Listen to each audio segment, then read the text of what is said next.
کہاں تھے ہم؟ حج کے مہینے سب کو معلوم ہے. ٹھیک ہے، آیت نمبر 197 سے ہم شروع کر رہے ہیں. حج کے مہینے سب کو معلوم ہیں، جو شخص ان مقررہ مہینوں میں حج کی نیت کرے اسے خبردار رہنا چاہیے کہ حج کے دوران میں اس سے کوئی شہوانی فعل نہ ہو. کوئی شہوانی فعل یعنی کہ بیوی کی طرف جانا، کوئی بد فعلی یعنی کہ گالی گلوچ وغیرہ کرنا، اور کوئی لڑائی جھگڑے کی بات سرزد نہ ہو. اور جو نیک کام کرے جو بھی نیک کام تم کرو گے وہ اللہ کے علم میں ہوگا. ہم کہتے ہیں نا حج مبرور، مبرور بر سے بنا ہے، بر کا مطلب ہوتا ہے نیکی. نیکی والا حج وہی ہے، نیکی والے حج کی جزا کیا ہے؟ ایسے ہی ہے کہ جیسے وہ شخص ابھی اللہ سبحانہ تعالیٰ نے ماں کی کوکھ سے جنا ہو، یعنی کہ جیسے وہ ابھی ابھی پیدا ہوا ہو. حج مقبول اللہ سبحانہ تعالیٰ مقبول فرماتے ہیں. تو دیکھیں حج سارا کا سارا صبر کا نام ہے. حج میں ہم نے ایسے کوئی اسپیشل الگ سے نیکیاں نہیں کرنی ہوتی ہے، بس کیا کرنا ہوتا ہے؟ صبر کرنا ہوتا ہے. ہر جگہ آپ کو صبر کرنا پڑے گا. ایسکلیٹرز پہ جانے کے لیے، لفٹ میں جانے کے لیے، وضو کرنے کے لیے، آپ کو نمازیں ادا کرنی ہے، ریاض الجنہ میں جانا ہے وہاں نمازیں ادا کرنی ہے. سب جگہ پر سارا صبر کا کام ہے.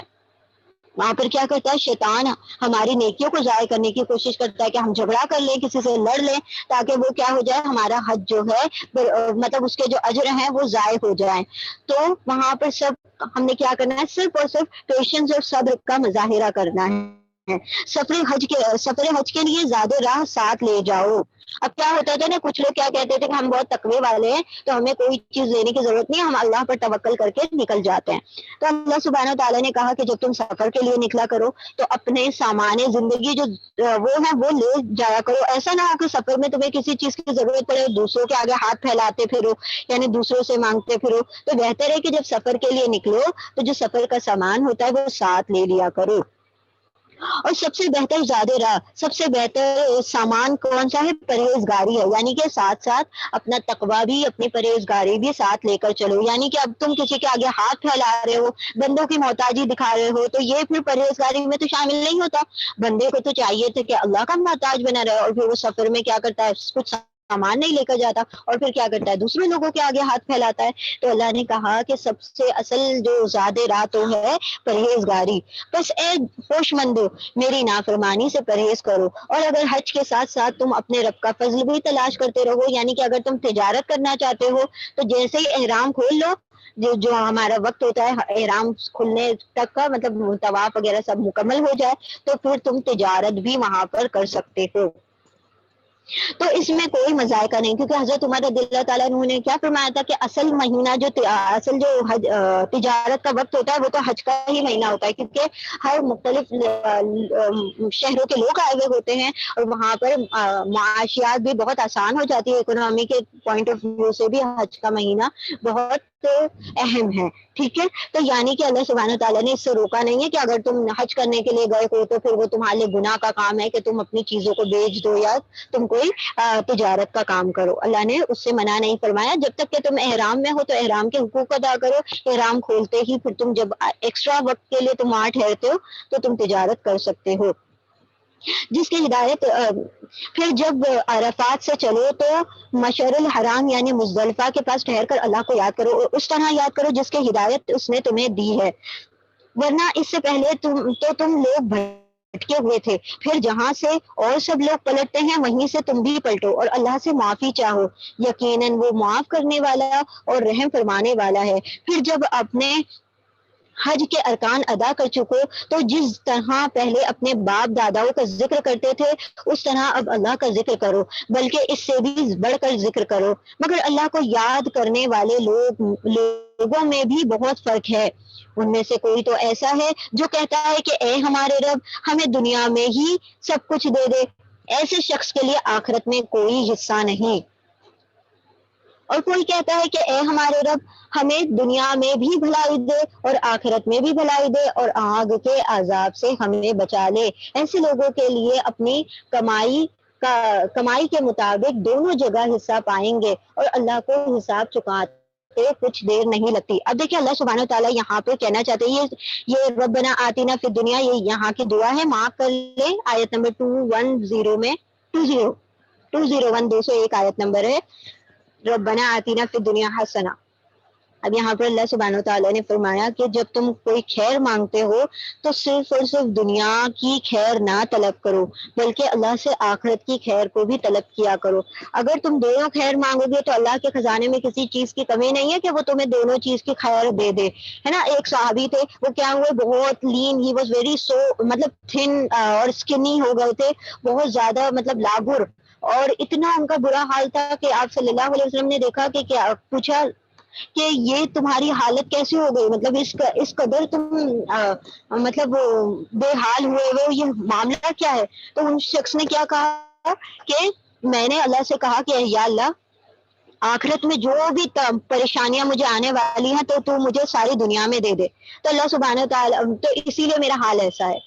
تو آپ صلی اللہ علیہ وسلم نے فرمایا کہ ہم مطلب یعنی کہ اس کا مفہوم ہے کہ انسان یہاں پر کوئی رسوائی اٹھانے یا ہم کوئی وہ ہونے کے لیے نہیں آئے، دنیا کی بھی خیر اللہ سے مانگے، آخرت کی بھی خیر مانگے۔ تو آپ صلی اللہ علیہ وسلم نے کہا تو تم نے ایک دنیا کی خیر کیوں مانگی؟ تم نے کیوں یوں نہیں کہا کہ ربنا آتینا فی الدنیا حسنہ وفی الآخرۃ حسنہ؟ دنیا اور آخرت دونوں کی خیر مانگو۔ اللہ سبحانہ تعالیٰ کے خزانے کیا ہیں؟ بہت وسیع ہیں، وہ دونوں جگہ پر دینے پر قادر ہے۔ تو اللہ سے جب بھی مانگے تو اللہ کا بڑا فضل مانگے، اللہ سے بڑی خیر مانگے، چھوٹی چیزیں نہ مانگا کرے۔ اللہ سے جب مانگے تو فردوس اعلیٰ مانگا کرے، ہر چیز کو بڑا اللہ کی شان کے مطابق مانگا کرے۔ ہم نے اپنی اوقات کے مطابق نہیں مانگنا ہے، اور مانگنے کا طریقہ تو آپ لوگوں نے ہم نے کس سے سیکھنا ہے؟ فقیروں سے اور بچوں سے۔ بچے کس طرح سے اپنی باتیں منواتے ہیں، فقیر کس طریقے سے اپنے کسی دروازے پر کھڑے ہو جاتے تو کچھ نہ کچھ لے کر جاتے ہیں۔ تو بس اسی طرح سے ہم نے بھی اللہ کے سامنے ہاتھ پھیلانا ہے، ٹھیک ہے؟ کیونکہ اجیب دعوت دائی اذا دعان، جب بھی وہ سوال کرتا ہے بندہ تو بے شک میں اس کی پکار کا جواب دیتا ہوں۔ اللہ نے خود کہا ہے تو بے شک وہ ہمیں خالی نہیں لوٹائے گا۔ انسانوں میں کوئی تو ایسا ہے جس کی باتیں دنیا کی زندگی میں تمہیں بہت بھلی معلوم ہوتی ہیں، اور یہ دیکھیں اب یہ منافقوں کی، ایک منافق تھا اخنس بن شریک نام کا، وہ ہمیں اس شخص سے کوئی لینا دینا نہیں، ہم نے یہ ریفلیکٹ کرنا ہے اپنے اوپر کہ اللہ نے یہاں پر منافقوں کی خصوصیات بتائی ہیں۔ کیا بتایا کہ کچھ لوگ ایسے ہوتے ہیں انسانوں میں جس کی باتیں دنیا کی زندگی کے لحاظ سے، یعنی دنیاوی معاملے میں بڑی چکنی چپڑی ہوتی ہے نا، تمہیں بہت بھلی معلوم ہوتی ہے، اور اپنی نیک نیتی پر وہ بار بار اللہ کو گواہ بناتا، اللہ کی قسمیں اٹھاتا ہے، مطلب ہر بات میں وہ اتنی زیادہ قسمیں کھاتا ہے، مگر حقیقت میں وہ بدترین دشمن حق ہوتا ہے۔ جب اسے اقتدار یعنی کہ کوئی عہدہ یا پوسٹ دی جاتی ہے تو زمین میں اس کی ساری دوڑ دھوپ اس لیے ہوتی ہے کہ فساد پھیلائے، کھیتوں کو غارت کرتا ہے اور نسل انسانی کو تباہ کرتا ہے۔ حالانکہ اللہ جسے وہ گواہ بنا رہا تھا فساد کو ہرگز پسند نہیں کرتا، اور جب اس سے کہا جاتا ہے کہ اللہ سے ڈر تو اپنے وقار کا خیال اس کو گناہ پر آمادہ کر دیتا ہے۔ یعنی کچھ لوگ ہوتے ہیں نا جن کو کہا جاتا ہے اللہ سے ڈرو، تو وہ پھر جان بوجھ کر اور پھر وہ کر کے دکھاتے کہ تم نے مجھے کہا کیسے، مجھ سے ہوتے کون ہو آپ لوگ بولنے والے، مجھے کون ہوتے ہو آپ لوگ صحیح راستہ دکھانے والے؟ تو وہ ڈٹ کر اور مزید اس چیز کو کیا کرتے ہیں، کر کے دکھاتے ہیں، گناہ کر کے دکھاتے ہیں۔ تو اللہ سبحانہ تعالیٰ نے فرمایا کہ ایسے لوگ، یہ منافقوں کی صفت بتائی جا رہی ہے کہ ایسے بندوں پر اللہ اسے اپنی وقار کا خیال، اپنی عزت نفس جو ہوتی ہے اسے اور گناہ پر جما دیتی ہے۔ ایسے شخص کے لیے تو بس جہنم ہی کافی ہے، اور وہ بہت ہی برا ٹھکانہ ہے۔ دوسری طرف انسانوں ہی میں سے کوئی ایسا بھی ہے جو رضائے الہی کے لیے طلب میں اپنی جان تک کھپا دیتا ہے، اور ایسے بندوں پر اللہ بہت مہربان ہے۔ اب دیکھیے یہ قرآن کا اسلوب ہے کہ جہاں پر برے لوگوں کا تذکرہ ہوتا ہے وہاں پر اچھوں کا بھی ذکر ہوگا، جہاں جہنم کے بارے میں بتایا جائے گا وہاں جنت کے بارے میں بتایا جائے گا، تاکہ ہر انسان دیکھ لے کہ ہم دونوں میں سے کس جگہ پر کھڑے ہوئے ہیں، کیا ہم منافق ہیں، کیا ہم کافر ہیں، کہ کیا ہم ایمان والے ہیں۔ قرآن کے شروع میں یہ تین مطلب کیٹیگریز بتا دی گئی ہیں، اب ہم نے اپنا جائزہ لینا ہے کہ ہم کن لوگوں میں شامل ہیں۔ یہ جو ہے سہیب رومی نام کے ایک صحابی تھے، ان کے بارے میں یہ آیت نازل ہوئی کہ وہ اپنی جان تک کو کھپا دیتے ہیں اللہ کی خوشنودی، اللہ کی رضا حاصل کرنے کے لیے۔ آیت نمبر 208، اے ایمان لانے والو، تم پورے کے پورے اسلام میں داخل ہو جاؤ، یعنی پک اینڈ چوز والا معاملہ چھوڑ دو کہ یہ چیز اٹھا لی، ایک چیز کو مان لیا، ایک چیز کو چھوڑ دیا، جو آسان ہے اس کو کر لیا، اس کو جو مشکل ہے اس کو چھوڑ دیا، اور شیطانوں کی پیروی نہ کرو کہ وہ تمہارا کھلا دشمن ہے جو صاف صاف ہدایت تمہارے پاس آ چکی ہے، اگر ان کو پا لینے کے بعد پھر تم نے لغزش کھائی تو خوب جان لو کہ اللہ سب پر غالب اور حکیم و دانا ہے۔ ان ساری نصیحتوں اور ہدایتوں کے بعد بھی لوگ سیدھے نہ ہوں تو کیا اب وہ اس کے منتظر ہے کہ اللہ بادلوں کے سائے لگائے فرشتوں کے ساتھ نازل ہو جائے اور فیصلہ ہی کر ڈالے؟ آخرکار سارے معاملے پیش تو اللہ ہی کے حضور ہونے والے ہیں۔ اب یہ مشرکان مکہ نے کہا تھا کہ اللہ کو ہمارے پاس بلا لو اور فرشتوں کو ہمارے سامنے حاضر کر دو تو ہم آپ صلی اللہ علیہ وسلم پر ایمان لے آئیں گے۔ تو اللہ سبحانہ تعالیٰ نے کہا کہ یہ کام تو ہو گیا کہ اللہ اور فرشتے آئیں گے، لیکن یہ کب ہوگا؟ جب ساری دنیا کا کیا کر دیا جائے گا؟ حساب کتاب، یعنی آخرت، قیامت آ جائے گی، اس دن یہ کام ہو کر رہے گا۔ بنی اسرائیل سے پوچھو کیسی کھلی کھلی نشانیاں ہم نے انہیں دکھائیں، اور پھر یہ بھی انہی سے پوچھ لو کہ اللہ کی نعمت پانے کے بعد جو قوم اس کو شقاوت سے بدل دیتی ہے، نافرمانیوں سے بدل دیتی ہے، اسے اللہ کیسی کیسی سخت سزائیں دیتے ہیں۔ تو دیکھیں کیسی سزا ملی ان کو، اللہ نے امامت یہاں سے نکال کر یہاں ڈال دی، ان کو مغضوب علیہم میں شامل کر دیا، اور وہ جو تھے عیسائی ان کو ولدالین یعنی گمراہوں میں شامل کر دیا۔ کیوں؟ کیونکہ انہوں نے اتنی نعمتیں، اتنے معجزے جو آنکھوں سے بھی مشاہدہ کیے تھے، ان تک کو انہوں نے کیا کر دیا؟ نافرمانیوں سے اس کی مطلب اللہ سبحانہ تعالیٰ نے جو بھی معجزے بھی دکھائے تھے ان کی تکذیب کی، ان کو جھٹلا دیا، تو اللہ نے پھر ان کی نعمتوں کو ان سے چھین لیا۔ تو نعمت بندے کے پاس جب تک رہتی ہے جب تک وہ اس نعمت کا شکر کرتا رہے، اور جب وہ بندے نعمت کی ناشکری کرنا شروع کر دیتے ہیں اور اس چیز کی ناقدری کرنا شروع کر دیتے تو اللہ سبحانہ وتعالیٰ اس نعمت کو اس سے چھین لیتے ہیں۔ ابتدا میں سب لوگ ایک ہی طریقے پر تھے، یعنی کہ سب دین حق پر تھے، پھر یہ حالت باقی نہ رہی اور اختلافات رونما ہو گئے، تب اللہ نے نبی بھیجے جو راست روی پر بشارت دینے والے اور کج روی کے نتائج سے ڈرانے والے تھے، اور ان کے ساتھ کتاب برحق نازل کی تاکہ حق کے بارے میں لوگوں کے درمیان جو اختلافات رونما ہو گئے تھے ان کا فیصلہ کر دے۔ اللہ سبحانہ تعالیٰ نے اپنے نبی صلی اللہ علیہ وسلم کو اور قرآن کو نازل کر کے جو بھی اختلافات تھے پچھلی امتوں میں ان سب کو کیا کر دیا؟ کلیئر کر دیا، واضح کر دیا، اور ان اختلافات کے رونما ہونے کے وجہ یہ نہ تھی کہ ابتدا میں لوگوں کا حق نہیں بتایا گیا تھا، نہیں، بلکہ انہیں بھی حق بتا دیا گیا تھا۔ اختلاف ان لوگوں نے کیا جنہیں حق کا علم دیا جا چکا تھا، انہوں نے روشن ہدایت پا لینے کے بعد محض اس لیے حق کو چھوڑ کر مختلف طریقے نکالے کہ وہ اس میں زیادتی کرنا چاہتے تھے۔ پس جو لوگ انبیاء پر ایمان لے آئے انہیں اللہ نے اپنے اذن سے اس حق کا راستہ دکھا دیا جس میں لوگوں نے اختلاف کیا تھا۔ اللہ جسے چاہتا ہے سیدھی راہ دکھا دیتا ہے، یعنی کہ جب بھی اختلافات ہوئے ہیں کم علمی کی بنا پر نہیں ہوئے، بلکہ جب علم آ گیا اس کے بعد لوگوں نے اختلافات شروع کر دیے۔ دیکھیں جب علم آتا ہے نا تو لوگ کیا کرتے ہیں، ہر انسان جو اپنی سمجھ کے مطابق، اب دیکھیں اتنی فرقہ بندیاں ہو گئی ہیں، اتنے سارے جو سیکٹ بن گئے ہیں اسلام میں بھی، تو وہ کس بنا پر بن گئے کہ کوئی حدیث کو پڑھ رہا ہے تو اس نے حدیث کو ہی ماننا شروع کر دیا، کوئی قرآن کو مان رہا ہے تو صرف اس نے قرآن ہی کو ماننا شروع کر دیا، کسی نے کچھ چیز کو مطلب اہم سمجھ لیا، کسی نے کوئی چیز کو اہم کر دیا اور دوسری چیزوں کو چھوڑ دیا، کسی نے کوئی اور کتاب کو اہمیت دے دی اور دوسری کتابوں کو چھوڑ دیا۔ تو یہ کیا ہوتا ہے کہ جب جیسے جیسے علم آتا گیا حق کا ویسے ویسے لوگ آپس میں اختلافات کرتے چلے گئے۔ پھر کیا تم لوگوں نے یہ سمجھ رکھا ہے کہ یوں ہی جنت کا داخلہ تمہیں مل جائے گا، حالانکہ ابھی تم پر وہ سب کچھ نہیں گزرا، یعنی ایسی کوئی آزمائش تم پر نہیں آئی ہے جو تم سے پہلے ایمان لانے والوں پر گزر چکی تھی۔ ان پر سختیاں گزری، مصیبتیں لائی گئیں، ہلا مارے گئے، یعنی کہ ان کو ہلا دیا گیا، حتیٰ کہ وقت کا رسول اور اس کے ساتھی اہل ایمان چیخ اٹھے کہ اللہ کی مدد کب آئے گی۔ اس وقت انہیں تسلی دی گئی کہ ہاں اللہ کی مدد قریب ہے، یعنی کہ گھبراؤ نہیں، اگر تم پر آزمائشیں آئی ہیں تو اللہ سبحانہ وتعالیٰ اپنی مدد بھی تمہارے لیے، اللہ کی مدد بھی اللہ نے تیار کر رکھی ہے۔ لوگ پوچھتے ہیں کہ ہم کیا خرچ کریں، جواب دو کہ جو مال بھی تم خرچ کرو اپنے والدین پر، رشتہ داروں پر، اور یتیموں اور مسکینوں اور مسافروں پر خرچ کرو، اور جو بھلائی بھی تم کرو گے اللہ اس سے باخبر ہے۔ تمہیں جنگ کا حکم دیا گیا ہے اور وہ تمہیں ناگوار ہے۔ ہو سکتا ہے، اب دیکھیں یہ یونیورسل ٹروتھ یہاں سے جو بات آ رہی ہے، ہو سکتا ہے کہ ایک چیز تمہیں ناگوار ہو، ایک چیز تم جس سے کراتے ہو تمہیں بری لگتی ہو وہی تمہارے لیے بہتر ہو، اور ہو سکتا ہے کہ ایک چیز تمہیں پسند ہو اور وہی تمہارے لیے بری ہو۔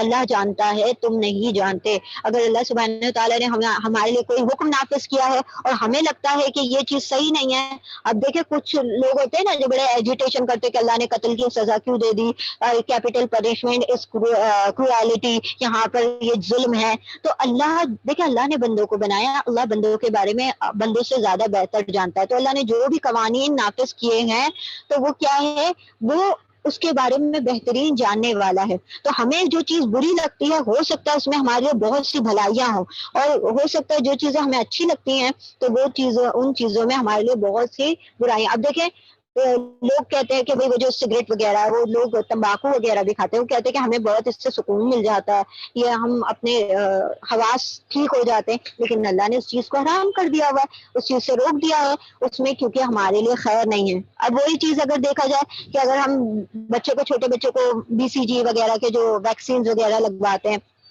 بچوں کو تکلیف ہوتی ہے اس میں، تو کچھ مائیں پھر اس کو اسکپ کر دیتی ہیں، لیکن اس میں بہتری ہوتی ہے۔ یہ ہم ایک چھوٹا سا اگزامپل دے رہے ہیں، ایسی بہت سی مثالیں پڑی ہوئی ہیں کہ جس میں اللہ سبحانہ تعالیٰ نے کسی چیز میں خیر رکھی ہو اور ہم اسے شر سمجھے، اور جس میں شر ہو اس کو ہم خیر سمجھ کر ایکسپٹ کر لیتے ہیں۔ تو اللہ کہہ رہے ہیں کہ اس چیز کا علم صرف اللہ کو ہے، تمہیں نہیں ہے، کہ کیوں اللہ نے اپنی شریعت کو اس طریقے سے رکھا ہے۔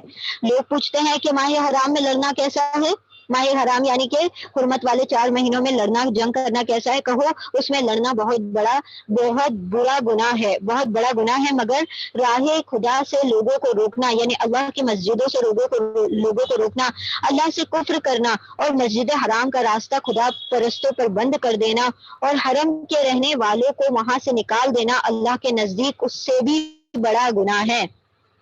اور فتنہ خون ریزی سے، فتنہ تو قتل سے بھی زیادہ شدید ہے۔ ابھی دوبارہ سے یہ بات آ رہی ہے کہ جو فتنہ برپا کر دیتے ہیں تو اللہ کو وہ سخت ناپسند ہے اس سے کہ کسی فتنہ گر کا، جو فتنہ انگیز شخص ہے اس کا قتل کر دیا جائے۔ وہ تو تم سے لڑے ہی جائیں گے، حتیٰ کہ اگر ان کا بس چلے تو تمہیں تمہارے دین سے بھی پھیر دیں، اور یہ خوب سمجھ لو کہ تم میں سے جو کوئی اپنے دین سے پھر جائے گا اور کفر کی حالت میں جان دے دے گا، کفر پر مر جائے گا، اس کے اعمال دنیا اور آخرت دونوں میں برباد ہو گئے۔ ایسے سب لوگ جہنمی ہیں اور ہمیشہ جہنم ہی میں رہیں گے، بخلاف اس کے کہ جو لوگ ایمان لاتے ہیں اور جنہوں نے خدا کی راہ میں اپنا گھر بار چھوڑا اور جہاد کیا ہے، وہ رحمت الہی کے جائز امیدوار ہیں، اور اللہ ان کی لغزشوں کو، خطاؤں کو معاف کر دے گا اور اپنی رحمت سے انہیں نوازے گا۔ پوچھتے ہیں شراب اور جوئے کا کیا حکم ہے؟ کہو ان دونوں چیزوں میں بڑی خرابی ہے، اگرچہ ان میں لوگوں کے لیے نقصان، فائدہ بھی ہے، منافع بھی ہے، مگر ان کا گناہ ان کے فائدے سے بہت زیادہ ہے۔ اب دیکھیں شراب جو حرام ہوئی ہے وہ فوراً سے اللہ نے یوں نہیں کہہ دیا کہ حرام ہو گئی، اللہ نے گریجولی اس چیز کو حرام کیا ہے۔ تو یہاں پر سب سے پہلی آیت آتی ہے، ابھی 2 آیتیں اور رہتی ہیں شراب کے حرام حرمت میں۔ پہلی آیت میں ابھی صرف شراب کے نقصان بتائے جا رہے ہیں، ابھی کوئی حکم نافذ نہیں کیا گیا، ابھی صرف بتایا گیا کہ شراب اور جوا حرام ہے، شراب اور جوا جو ہے بہت بری چیزیں ہیں، تو اس کے بہت سارے نقصانات ہیں، ابھی نقصانات کے بارے میں باتیں کی گئی ہیں۔ پوچھتے ہیں کہ ہم راہ خدا میں کیا خرچ کریں؟ کہو جو کچھ تمہاری ضرورت سے زیادہ ہے اس طرح جو کچھ تمہاری ضرورت سے زیادہ ہے اسے اللہ کی راہ میں خرچ کر دو۔ اب کسی سے پوچھا گیا، کوئی اسکالرز ہیں، ان سے پوچھا گیا کہ ہمیں کیسے پتہ چلے گا کہ کوئی چیز ہماری ضرورت سے زیادہ ہے؟ تو انہوں نے بتایا کہ اگر تمہارے پاس کوئی چیز ہو اور اس کے اوپر 1 سال گزر جائے اور 1 سال گزرنے کے بعد بھی وہ چیز تمہارے کام نہیں آ رہی ہے، تو سمجھ لو کہ وہ تمہاری ضرورت سے زیادہ ہے، اسے کہیں نہ کہیں کسی ضرورت مند کو دے دو۔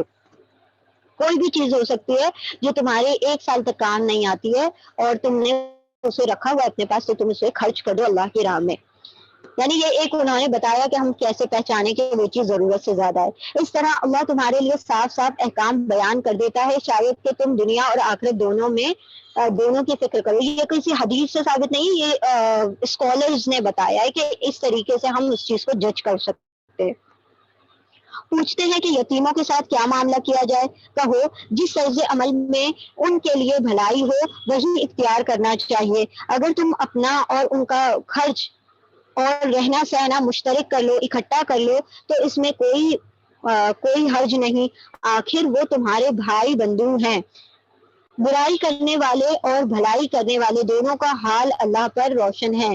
اللہ چاہتا تو اس معاملے میں تم پر سختی کرتا، مگر وہ صاحب اختیار ہونے کے ساتھ صاحب حکمت بھی ہے۔ صحابہ کرام کو جب کہا گیا تھا کہ جو یتیم کا مال کھائے گا وہ ایسا ہے کہ جیسے پیٹوں میں آگ بھرتا ہے، تو لوگوں نے کیا کیا کہ ان کے جو کھانے تھے ان کا سارا کچھ الگ کر دیا تھا۔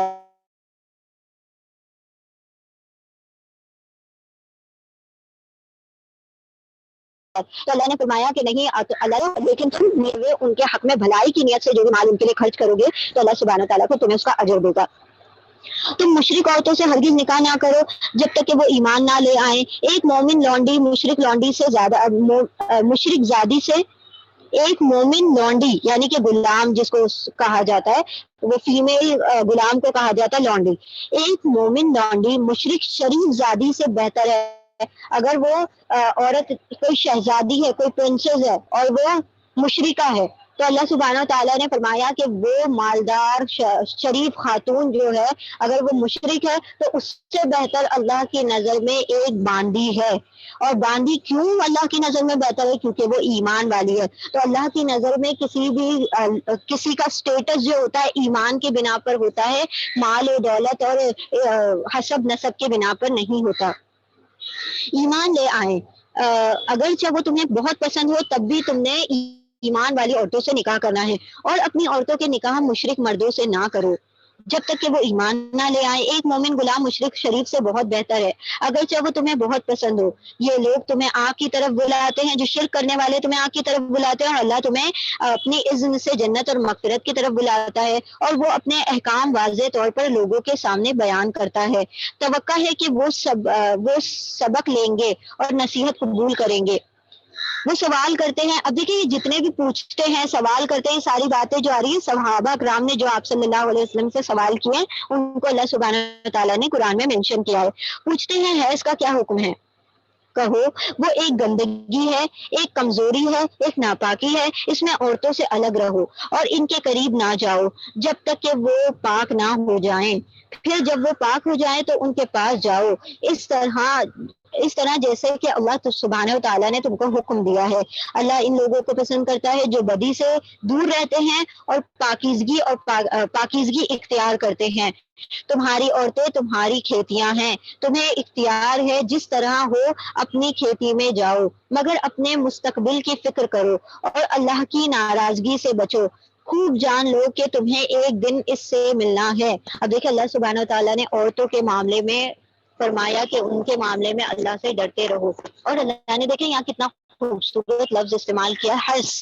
عورتوں کو کہا کہ وہ تمہاری کھیتیاں ہیں، اللہ نے باغ نہیں کہا۔ انسان باغ میں کیوں جاتا ہے؟ سیر و تفریح کرنے کے لیے جاتا ہے نا، انجوائمنٹ کے لیے جاتا ہے۔ اور کھیتی میں کیوں جاتا ہے؟ کسان جو ہوتا ہے وہ کھیتی کب کرتا ہے؟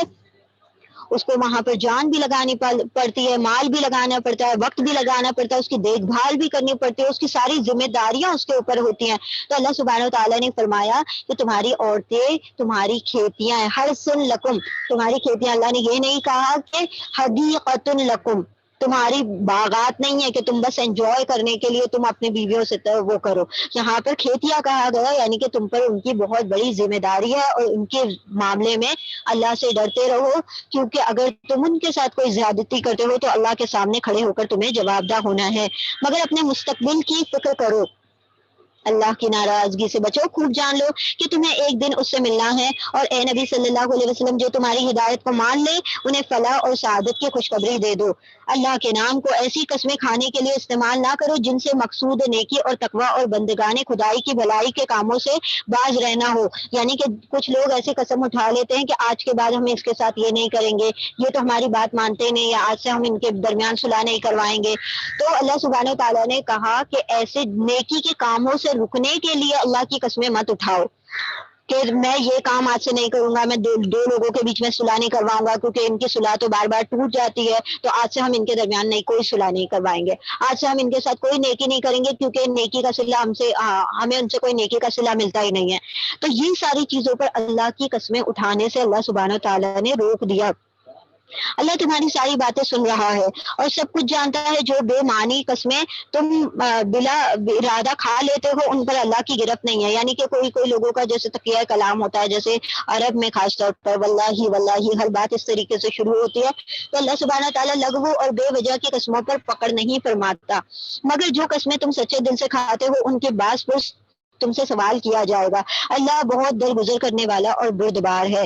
جو لوگ اپنی عورتوں سے تعلق نہ رکھنے کی قسم کھا بیٹھتے ہیں, اب قسم کے اندر ایک قسم ہوتی ہے ہیلا, یعنی کہ پہلے جو لوگ تھے وہ کیا کرتے تھے, قسم کھا لیا کرتے تھے کہ ہم اپنی بیویوں سے ایک سال تک, 20 سال تک, پھر 100 سال تک پھر رجوع نہیں کریں گے. تو اللہ سبحانہ و تعالیٰ نے اس قسم سے بھی روک دیا اور فرمایا کہ جو لوگ اپنی عورتوں سے تعلق نہ رکھنے کی قسم کھا بیٹھتے ہیں ان کے لیے 4 مہینے کی مہلت ہے. یعنی کہ وہ اگر قسم اٹھاتے بھی ہیں تو صرف 4 مہینے تک کے لیے وہ رک سکتے ہیں. اس کے بعد ان کی وہ جو قسم ہوگی یا تو اس کو قسم توڑنے کے بعد اس کا کفارہ ادا کرنا پڑے گا, یا پھر وہ اپنی بیویوں سے طلاق لے کر الگ ہو جائیں گے. اگر انہوں نے رجوع کر لیا تو اللہ معاف کرنے والا اور رحم کرنے والا ہے, اور اگر انہوں نے طلاق ہی کی ٹھان لی ہو تو جان رہے کہ اللہ سب کچھ سنتا اور جانتا ہے. جن عورتوں کو طلاق دی گئی ہو وہ 3 مرتبہ ایام ماواری آنے تک اپنے آپ کو روکے رکھیں, یعنی کہ دوسرا نکاح نہ کرے. اپنی عدت جو طلاق کی جو عدت بتائی گئی ہے وہ 3 قروء یعنی کہ 3 پیورٹیز, 3 حیض کی مدت ہے. اگر کسی عورت کو حیض کی مطلب مسئلہ ہو یا بڑی عمر کی عورت ہو تو پھر اسے 3 ماہ جو قمری منتھ ہوتے ہیں, لونار منتھ ہوتے ہیں, اس کے مطابق اس نے عدت کرنی ہوگی. اور ان کے لیے یہ جائز نہیں ہے کہ اللہ نے ان کے رحم میں جو کچھ خلق کیا ہے, یعنی کہ اگر وہ حاملہ ہو اسے چھپائیں تو وہ ان کو شوہروں سے نہ چھپائیں. انہیں ہرگز ایسا نہ کرنا چاہیے اگر وہ اللہ اور روز آخرت پر ایمان رکھتی ہیں. ان کے شوہر تعلقات درست کر لینے پر آمادہ ہوں تو وہ اس عدت کے دوران میں انہیں پھر اپنی زوجیت میں واپس لے لینے کے زیادہ حقدار ہیں.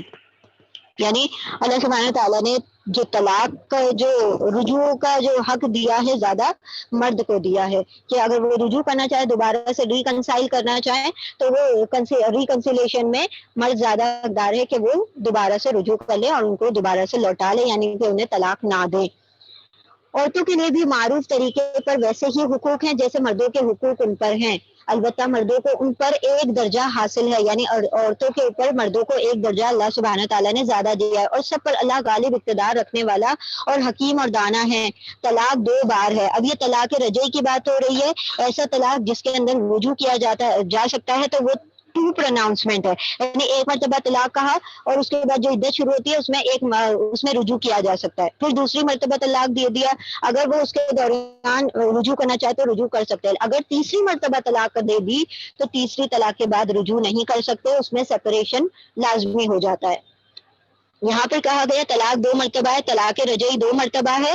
پھر یا تو سیدھی طرح عورت کو روک لیا جائے یا بھلے طریقے سے اس کو رخصت کر دیا جائے, اور رخصت کرتے ہوئے ایسا کرنا تمہارے لیے جائز نہیں ہے کہ جو کچھ تمہیں انہیں دے دیا تھا اس میں سے کچھ بھی واپس لے لو, یعنی کہ نہ مہر کا تم کوئی سامان لوگے, نہ ان کو جو گفٹ تم نے دیے تھے وہ تم ان سے واپس لوگے, جو دے دیا تھا وہ دے چکے. البتہ یہ صورت مستثنا ہے کہ زوجین کو اللہ کے حدود پر قائم نہ رہ سکنے کا اندیشہ ہو. ایسی صورت میں اگر تمہیں یہ خوف ہو کہ وہ دونوں اللہ کے حدود کو قائم نہ رکھ سکیں گے تو ان دونوں کے درمیان یہ معاملہ ہو جانے میں مذائقہ نہیں کہ عورت اپنے شوہر کو کچھ معاوضہ دے کر علیحدگی حاصل کر سکتی ہے، یعنی کہ اگر وہ کھلا لینا چاہے تو اسے وہ اپنے مہر کی رقم دے دے گی اور وہ طلاق کو خرید سکتی ہے، یعنی کہ مہر کی رقم شوہر کو دے دے اور وہ کھلا لے سکتی ہے۔ اگر وہ بیوی اگر طلاق لینا چاہتی ہے تو اس کے لیے یہ طریقہ ہے کہ وہ کھلا لے لے، یعنی کہ اس شوہر کو مہر کی رقم لوٹا دے اور پھر اس سے کھلا لے لے۔ یہ اللہ کی مقرر کردہ حدیں ہیں، ان سے تجاوز نہ کرو، ان سے حد سے نہ بڑھو، اور جو لوگ حد الہی سے تجاوز کرتے ہیں وہی لوگ ظالم ہیں۔